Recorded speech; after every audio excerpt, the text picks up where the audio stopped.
La pandémie de Covid-19 a fait encore plus prendre conscience que les crises sanitaires n'ont pas de frontières. Au sein de l'Union européenne, le partage d'informations médicales est devenu crucial.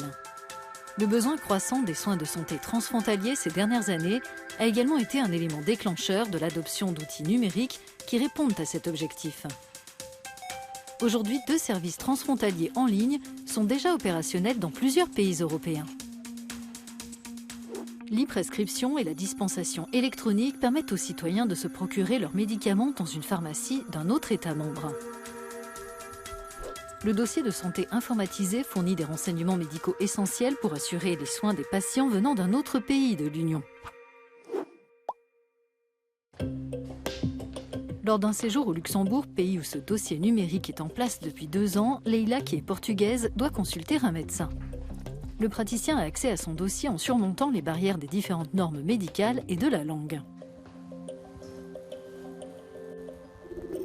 Il peut survenir qu'il y ait des problématiques de compréhension, notamment en termes de langue. C'est pourquoi il est important pour la sécurité du patient et la sécurité du médecin de pouvoir avoir des données traduites dans la langue du pays dans lequel le médecin exerce.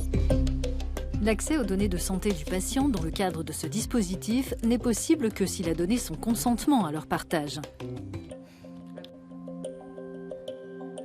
Les données accessibles au niveau de cet échange transfrontalier sont notamment le médecin traitant, les maladies que le patient a, les interventions chirurgicales qu'il a eues dans le passé, les dispositifs médicaux, les allergies, notamment médicamenteuses, les traitements et les vaccins.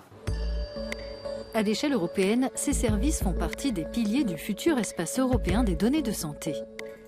Pour faciliter l'échange transfrontalier des informations médicales, le Luxembourg a mis en œuvre les exigences techniques qui étaient nécessaires en matière de systèmes informatiques. Pour la mise en œuvre du dossier de santé informatisé, nous devons relever plusieurs défis. D'une part, créer l'interopérabilité technique, c'est-à-dire faire communiquer les systèmes, mettre en place l'interopérabilité sémantique, mais aussi fournir les données sous une forme codée et structurée pour permettre la traduction et le transcodage destinés aux professionnels de santé. L'interopérabilité des systèmes de santé nationaux permet aussi de réduire les coûts des soins car elle évite la répétition des analyses cliniques. À Bruxelles, un expert souligne également qu'elle améliore la qualité de la prise en charge.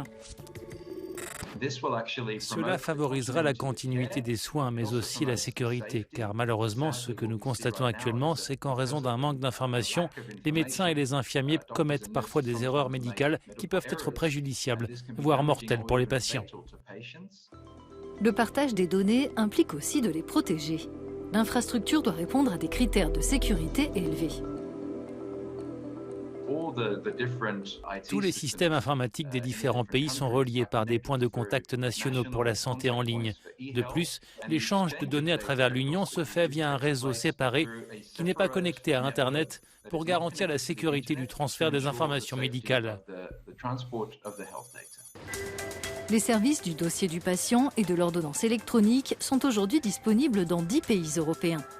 Ils seront prochainement mis en œuvre dans toute l'Union, contribuant à garantir aux citoyens des soins de qualité et sans frontières.